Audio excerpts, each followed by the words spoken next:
Welcome to AGS HR Solutions. I'd like to introduce you today to Peter Collins. Peter I've known for 15 years, 11 years as a HR consultant. Pete works with a number of different businesses of different sizes. The largest, I believe, is 12,000 employees, Peter. And the smallest is half a person. How about that? Half a person. I look forward to meeting that firm with half a person. But today's webinar is about changing environments, working environments, particularly more focused now post-coronavirus, hopefully post-coronavirus. So a few things just to let you know about. There's a Q&A bar on there. So if you want to ask any questions as you go along, just type in your questions and Pete will either answer them as he goes along or answer them at the end of the session.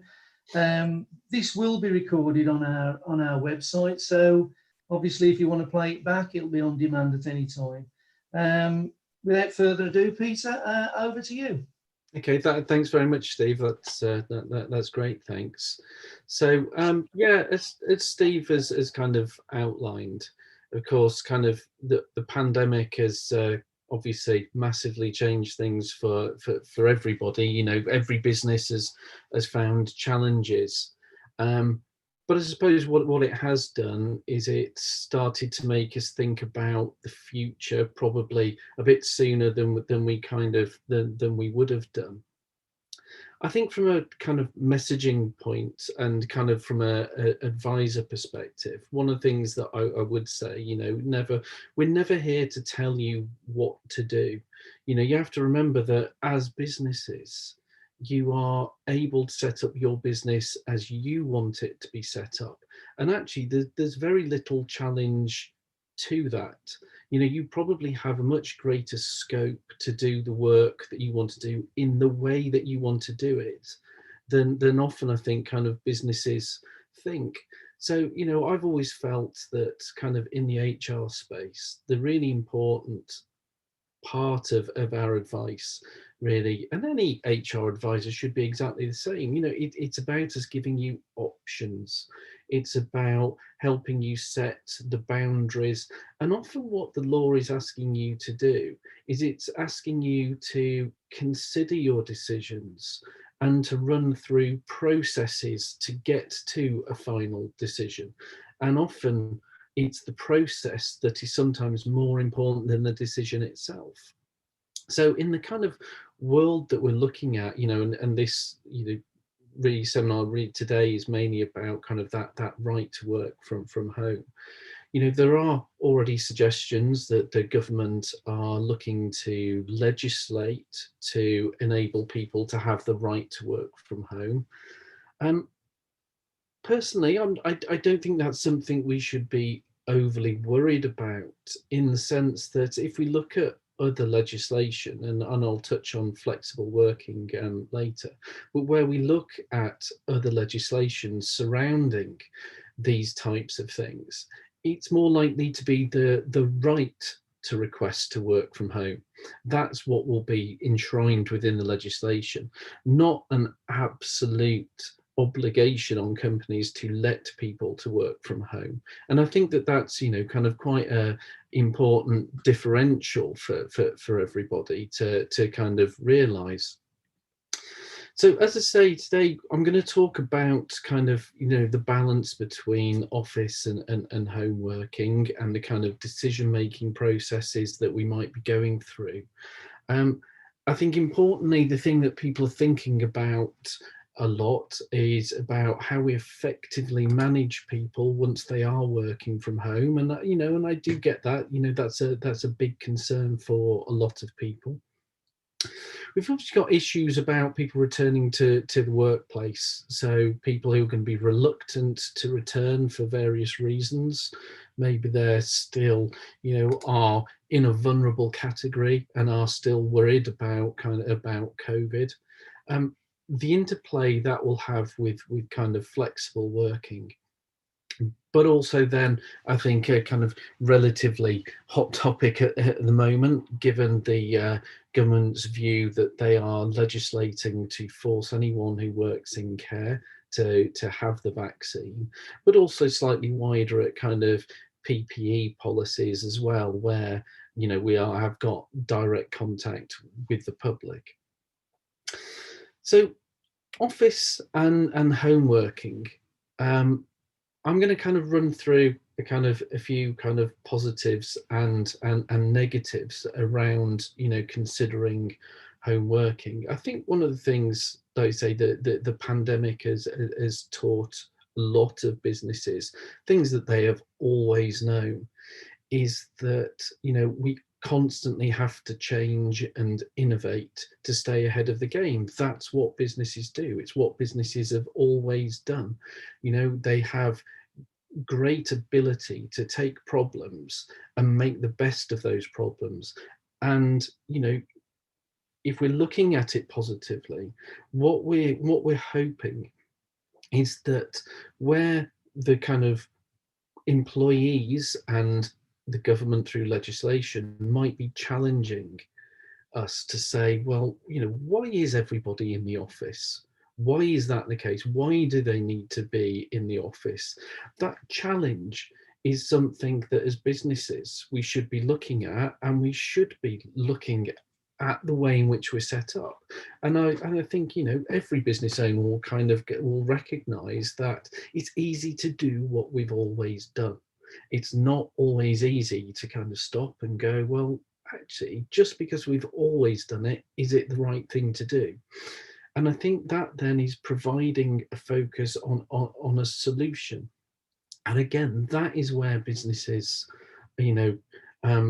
are able to, or try to be agile and change with the times.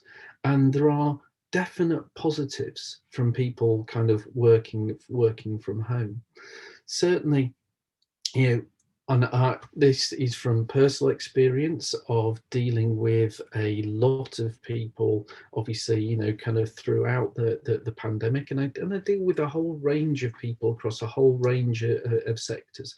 But a lot of feedback I've had from clients is that they've definitely noticed that there are significant number of people working from home. Their hours are, they've increased their number of work hours. At the end of the day, they haven't got this huge potential, timely commute to do in a morning, so they're logging on earlier than they were before. They've not got the distraction of constantly talking to colleagues, that kind of, the fag break, the coffee break, whatever that may be. People spend a lot of time not working just because they're in the office. And so some have found definitely increasing output from employees.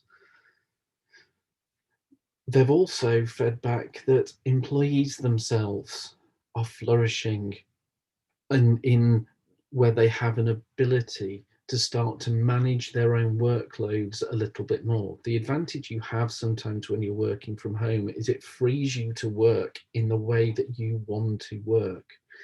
And therein lies, kind of an interesting thing, and obviously I'll touch on it in the negatives, but clearly some employees are responding very well to this, and it is enabling some employees to work better. So as a business, why would we suddenly shut down the option for someone to work in a more positive way, something that means that they are, kind of more productive than they are in the office? Why would we immediately just go, no, for the sake of we've always had everyone in the office, why are we still insisting on everyone being in the office when where we are seeing some, kind of real benefits? Other benefits are simple cost savings and efficiencies. I've had clients who have served notice on their offices. They did that quite, kind of some months ago. They're moving to offices, kind of those flexible office spaces, so for when they need it. Why run this big expensive office, with the heating on or the air conditioning on in summer, if ever we're to have a summer? Don't think anyone needs the air conditioning on at the moment, but why run that expense? It's just a simple, easy cost save. Again, if we haven't got people driving around the country, getting on trains, getting on planes, hotel costs and things like that, there can be a significant cost saving. So again, why would we just abandon kind of that positive just from a perspective of we've always we've never done homeworking, so we're not going to do homeworking. And as I say, that for some high employee engagement is kind of really pushing people forward. And again, because we're having to adapt the way in which we work, we are coming up with more innovative ways of working, and sometimes those are beneficial. So there are definitely a huge number of positives that for home working. It can't apply to every business. Manufacturing businesses, retail, care, there are all sorts of businesses where clearly we just can't do it. Most of those, however, will still have some form of administrative function, and where that administrative function lies, then we're still looking at kind of making the most of re-examining the way in which we work. But of course, for every positive, there are also kind of negatives. And in some ways, I've actually, kind of when you look at the slide, I've kind of listed some of the same subjects in the negatives as I have in the positives. And that's because, it's quite easy for one business, a positive to be a negative, and kind of vice versa. And, challenging accepted practice and, is welcome in most businesses, I'd have to say, and most business owners and most business leaders are always wanting to adapt and change. But actually, when you move down to the kind of next management level, that's not always the case. The next management level are sometimes the ones that are most ingrained in the way that things have worked. Maybe they've worked their way through the business, they've been with the business for 30, 40 years. And again, it's the way we've always done it. Actually persuading other people within your business that there needs to be change can be very difficult. And therefore, you actually see a tension created within the workforce, and they are concentrating on all the negatives. They can't micromanage in the way that they've always micromanaged. They can't deal with employees in the way that they've always dealt with employees, and therefore putting them into a new world where they have to consider the way in which they manage is a very difficult thing for some people. It's not always to do, it's not to do with age. It is, equally applicable sometimes to people who've just been there for 2 to 3 years. They already get ingrained in a particular way of working. And undoubtedly, we are seeing that workplaces are beginning to fragment, because we've used to all being in the office together. Seeing that fragmented workplace is difficult. You feel that it's kind of quite hard to create a flow within the business, and I think that's one of the negatives, because people are naturally rather more isolated when working from home. You don't have that regular interaction. And I think it's interesting again, innovation, here is kind of the antonym of the innovation in the positives, in the sense that people working together is often one of the main causes of innovation, kind of bouncing ideas off each other in meetings. And I think those of us who have, spent many hours on Teams meetings over the last seemingly forever, I don't think innovation is as easy. I think we kind of want to get off the Teams meetings. You disengage from them. You don't have that kind of physical interaction where you're noticing that people are listening to you, interested in what you're saying anymore. And I think that is a very difficult dynamic for us to look to replicate in this fragmented kind of workplace. Again, another issue that I treated as a positive was this trend that we see for working hours to increase. But working hours simply increasing is not necessarily a good thing. It's not a good thing necessarily for employees, and it's not necessarily a good thing for businesses as well. Yes, I think most of us will feel and will recognize that we want employees to have a good work ethic. Absolutely. And how hard you work is important for all of us. But I think we have to be realistic. We have to recognize that people can work too many hours. And the more hours that people work, the less productive they become. And I think that's often, again, within a business space, that's kind of sometimes kind of a conversation that is quite hard to have with people. But every study ever that has been undertaken into productivity clearly shows that the minute you start to get beyond kind of 30, 35 hours a week, productivity falls off a cliff. And as you increase those hours, productivity simply decreases. And we have to recognize that with the pressure, because what is happening is that the demarcation between your work life and your home life begins to disappear when you work entirely at home. And so you don't turn off. So you are more likely to keep answering emails, to keep responding to phone calls. And sometimes, as managers, as business owners, what we have to do is we have to sit back and recognize, actually, is that the right thing? If we're batting out emails, I mean, I'm terrible at it. I'll be emailing 10 o'clock at night, 11 o'clock at night, because that's the way I work. But of course, there's no expectation that anyone would be reading or responding to that. I'm expecting them to see it, read it at, 8:30, 9 in the morning. That's what my expectation is. But, in certain situations, employees are seeing those emails coming out at those kind of times and feeling a pressure to start to respond. If not respond 11 at night, then at least at 7 o'clock in the morning. And as I say, what tends to happen with that then is that productivity does start to kind of go down, stress levels start to build.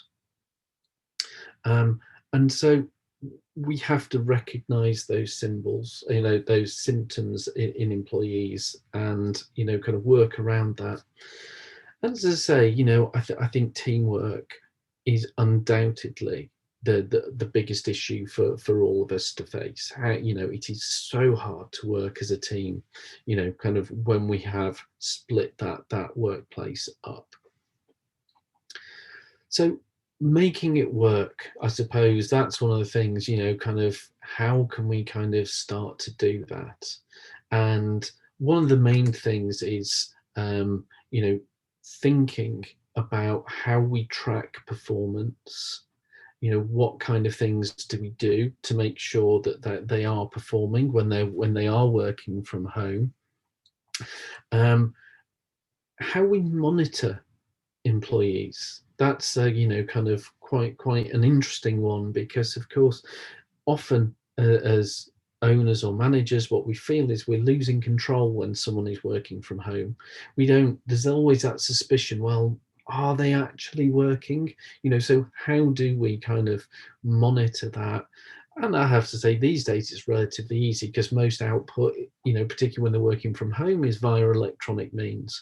And therefore, kind of most forms of IT systems, are, everything is time stamped in the kind of, you know, in the virtual world.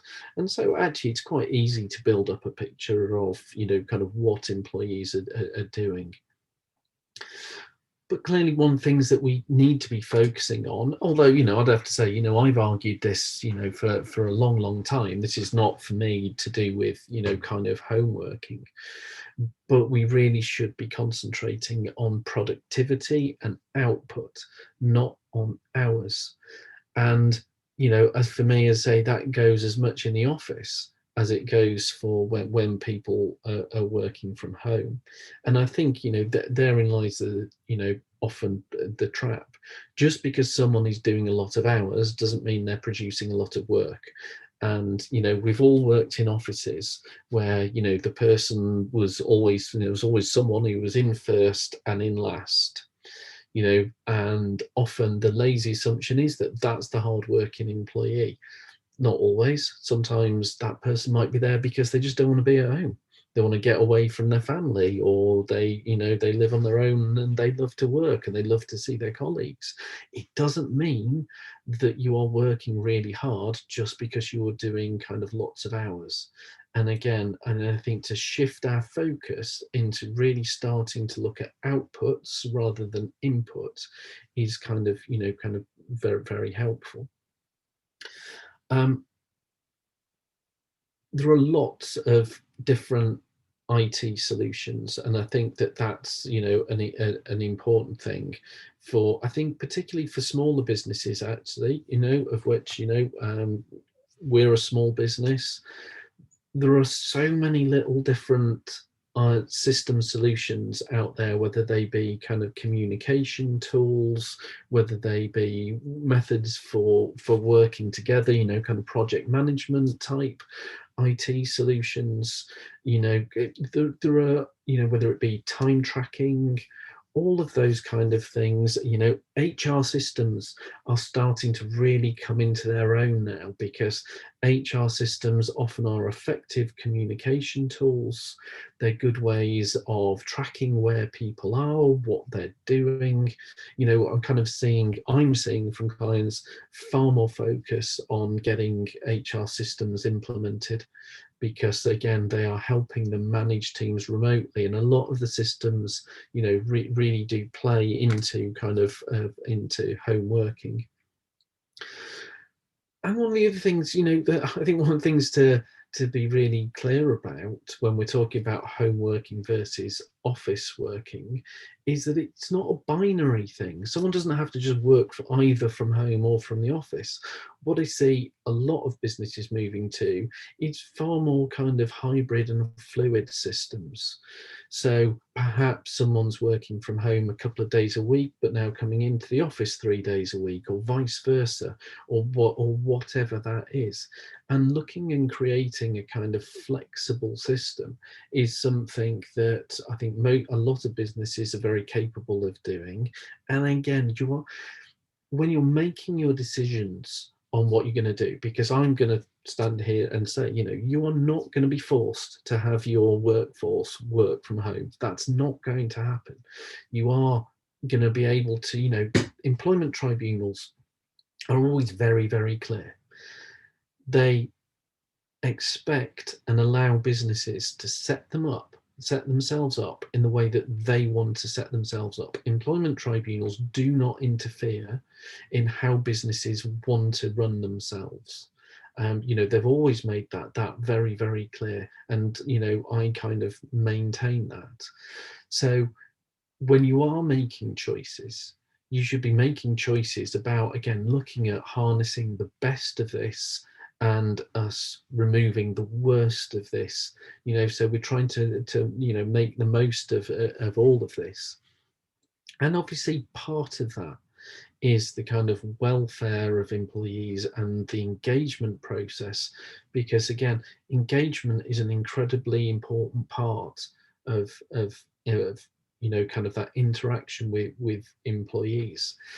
I think one of the fundamental shifts I've seen over probably over the last 10-15 years is very much kind of younger people coming into the workforce are definitely far more aware of a work-life balance than I would say I probably would have really thought about at a certain age.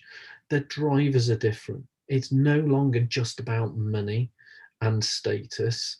Those things appear not to be as important to a younger workforce. Now, it's of course it's applicable to older workforce as well. There are lots of people in the older workforce who similarly value work-life balance far more than they do kind of pay and promotion. Not everyone is driven to get to the very top, which I've always argued again is a very good thing. You want a balanced workplace. If you've got everyone who wants to get to the top, then it kind of becomes kind of chaos. But undoubtedly, a major shift, as I say, I think of new people coming into the workforce, is that they are far more interested in kind of engagement with their business, wanting to understand more about the business, its ethos, getting involved within, kind of the, whether it be environmental projects or charitable projects that companies run. I see far more interest in that.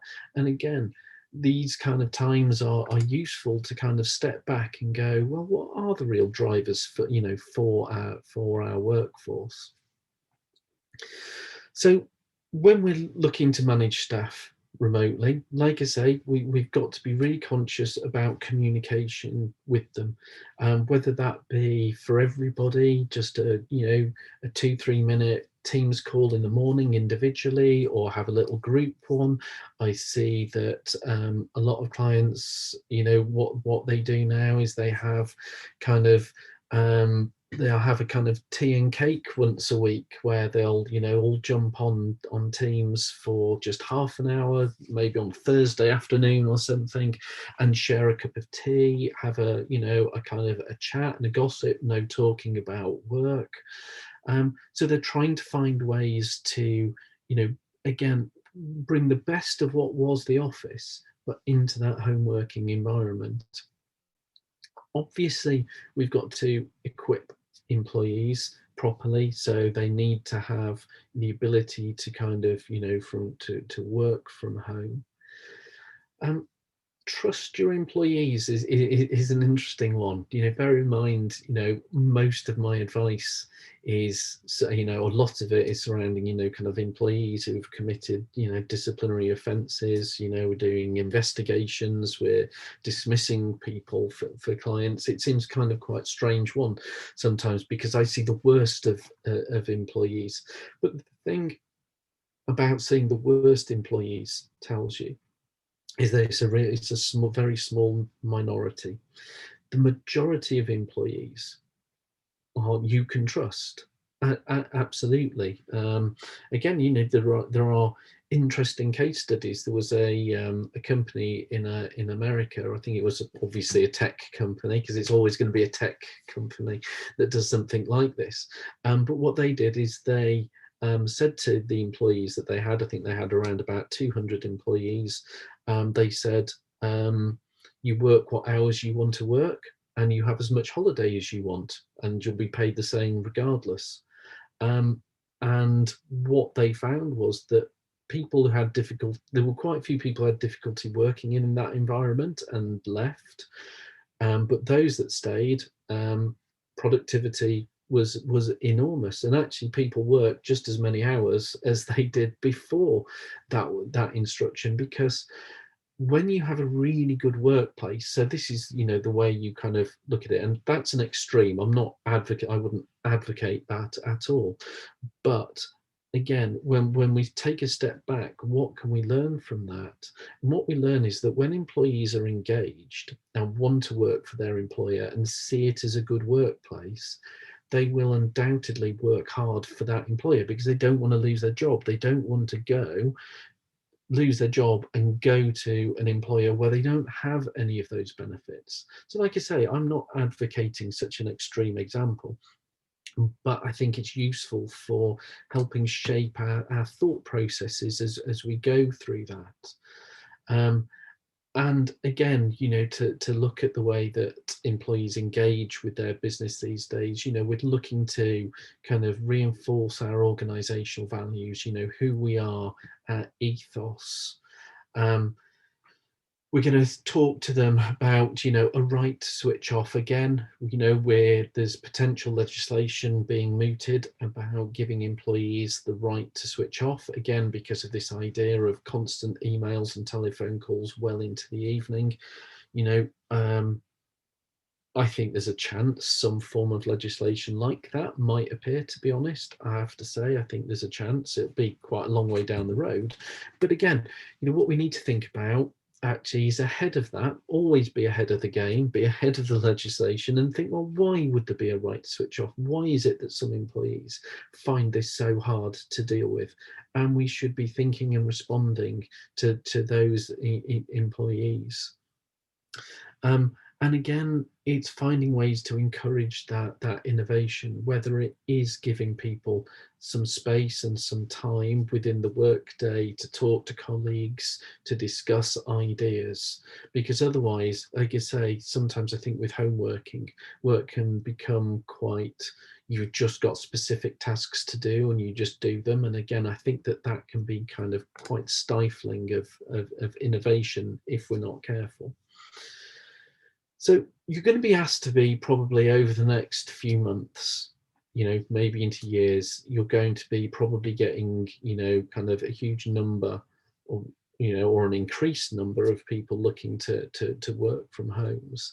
And I think what I would be saying is, look, there's no need to lock yourself in at this point in time. There's no point, you don't need to chain yourself down to a particular way, kind of at this point in time.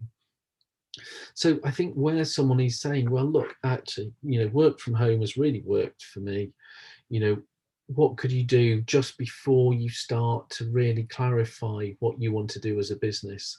And obviously we're looking at kind of individual circumstances, but I think one of the main things that we can do at the moment is just be offering trial periods just to see what works and what doesn't.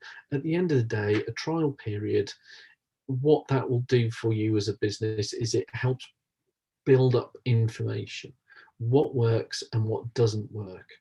And we shouldn't be afraid of trial periods. I think sometimes the fear from companies is that if they allow a trial period, then it might be successful. My argument would be, well, if it's successful, if it works, why wouldn't we consider doing it? Are we just being dogmatic and going, well, we don't like home working? In which point, again, you are entitled to do that as a business. You are entitled to do it. I think my only challenge, therefore, is though, but why are we automatically just thinking that way? And if a trial period goes ahead and is very successful, then what is the problem with that? But as I say, at the moment, obviously we've got no shielding. There's no sign of any likelihood of the government changing its current stance and for us going back into lockdown. Although, of course, with the Delta variant, none of us realistically know what's going to be happening over the next few months. We would be hoping, of course, that with, sheer number of people being vaccinated, we hopefully won't end up in another lockdown, but we don't know. But at the moment, we've got the issues of kind of getting people back into the workplace, because as we say, there are lots of workplaces where home working just does not work, cannot work, and will never work by the nature of the workplace. So as far as giving an employee notice to return to the workplace, because we didn't change their contract to enable them to work from home, we just said, yeah, you can work from home for now. Theoretically, you could call them up after this seminar if you want and go, okay, I want you back in the office this afternoon. There is nothing that stops you from doing that. There's no set notice we have to give. But again, looking at it from the other perspective, for some employees, they're going to find this change quite difficult. They're going to find going back into the office kind of quite difficult. And therefore, why wouldn't we give them a bit of notice? And why wouldn't we consider, maybe a phased return to work to get those reluctant ones back? Because some people will have good reasons to be reluctant. But fundamentally, if the employee absolutely refuses to come back to the office, and despite maybe you giving some notice, putting some adjustments in place, then my view is that you're going to end up dismissing that in person, and that dismissal is likely to be fair. We have to be careful of kind of they maybe getting some medical information. Maybe it's a medical reason why they can't return. We have to be careful of indirect discrimination. So the way that works is that where we have a rule that says, right, we're going to impose this rule across the workforce, so i.e. no one working from home, that might affect a particular type of person more than everyone else, maybe disabled people because of the fear of COVID. And therefore I describe indirect discrimination as kind of accidental discrimination.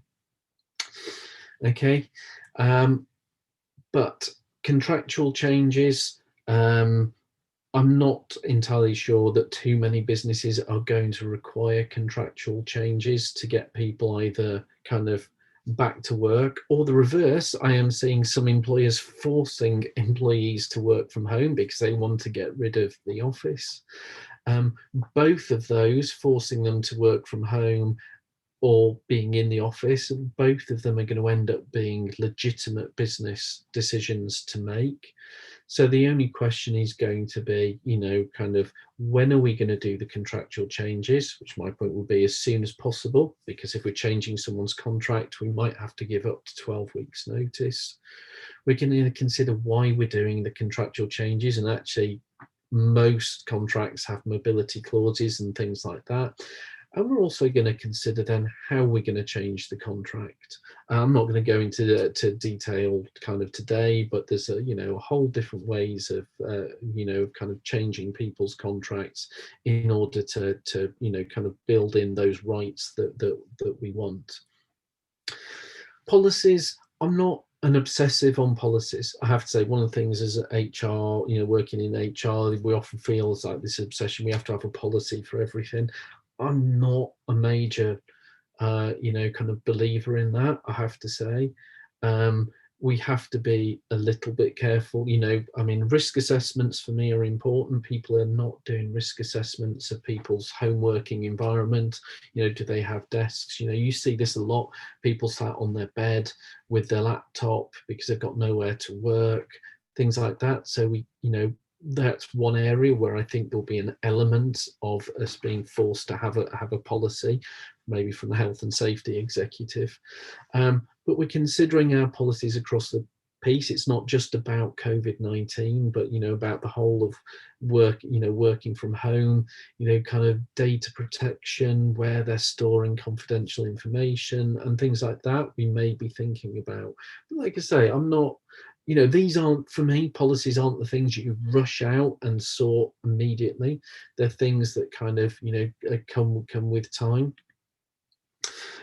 Recruitment, I think, is, a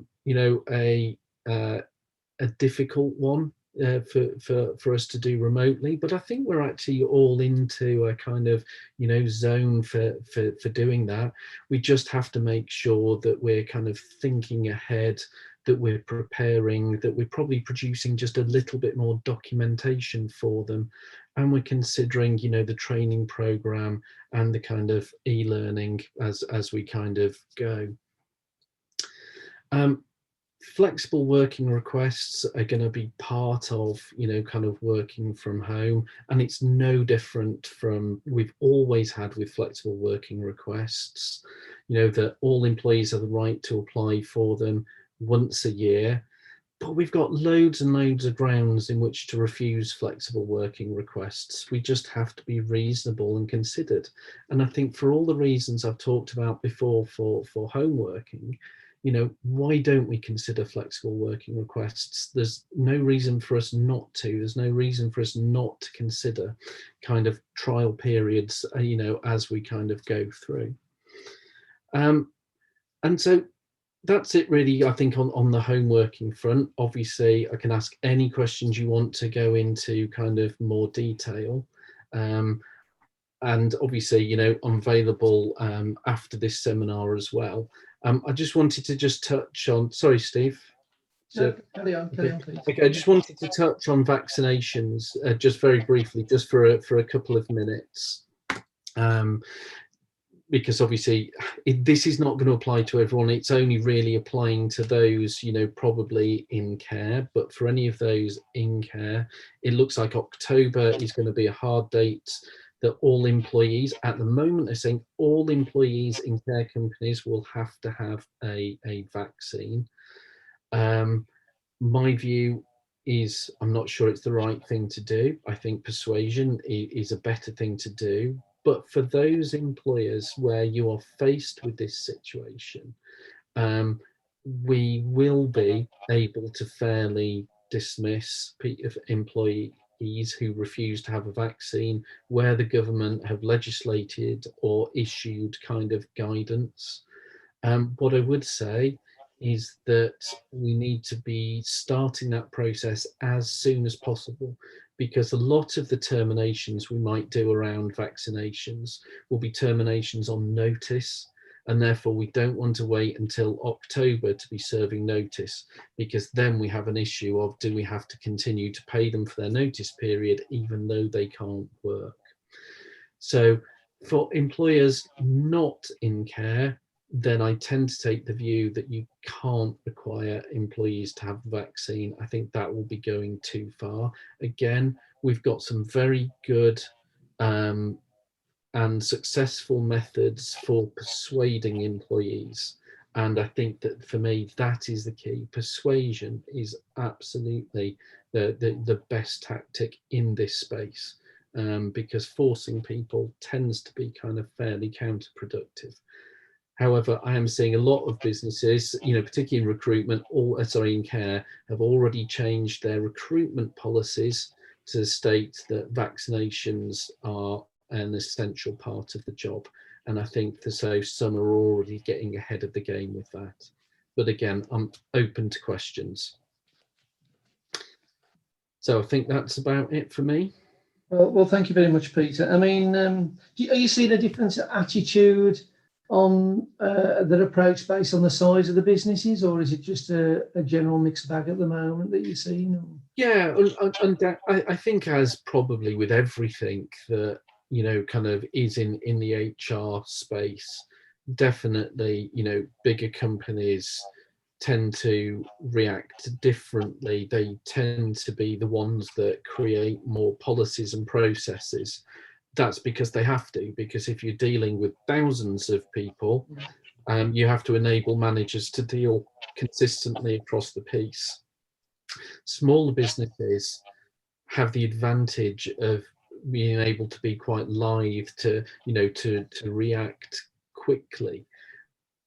They also tend to be, from experience, the type of employer that often is a little bit more reluctant to change. Just by nature of small businesses, sometimes it's harder to change, because what could feel like a small change is a major one. For small businesses, if you've not had anyone working from home before, suddenly you've got to go to the expense of equipping them at home. That can be a really huge thing for, a huge cost for some businesses, which doesn't tend to apply to bigger ones that just give out laptops to everyone anyway. Yeah, interesting. Well, Peter, well, thank you very much for your time.